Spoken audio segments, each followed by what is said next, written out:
అందరికీ నమస్కారం అండి. ఈరోజు రుచికరమైన బీరకాయ రొయ్య పొట్టుతో కర్రీ చేసి చూపిస్తున్నాను. ఎలా చేయాలో చూద్దామా?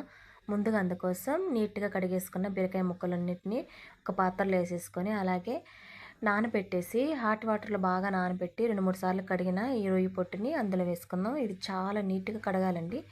ఇందులో ఇసుకుంటుంది కాబట్టి. ఇలా నీట్‌గా కడిగిన దాన్ని ఇలా బీరకాయలో వేసుకొని, తగినన్ని టమాటా ముక్కలు, తగినన్ని ఉల్లిపాయ ముక్కలు అందులో వేసుకొని, మనం దానికి సరిపడిన గల్లుప్పు కూడా వేసేసుకొని, తగినంత కారం, పసుపు వేసుకొని, కాస్త కరివేపాకు కూడా వేసుకొని బాగా కలిపేసుకొని, ఇందులో మనం తగినన్ని వాటర్ కూడా యాడ్ చేసి మూత పెట్టేసుకొని స్టవ్ పై పెట్టేసి ఓ 10 మినిట్స్ పాటు ఉడికించేసుకోవాలి. చూసారుగా బాగా ఉడికిపోయిందండి.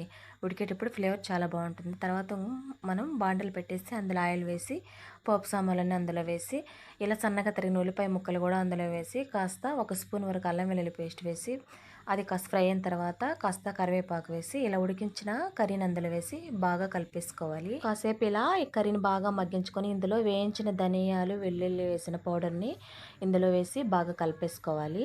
చివరిగా మనం కొత్తిమీరతో గార్నిష్ చేసుకోవటం. చికెన్, మటన్ కన్నా కూడా ఈ కర్రీ చాలా బాగుంటుందండి తింటుంటే. ప్రతి ఒక్కరు ట్రై చేయండి. లైక్ చేసి, షేర్ చేసి, సబ్స్క్రైబ్ చేసుకోండి ఫ్రెండ్స్.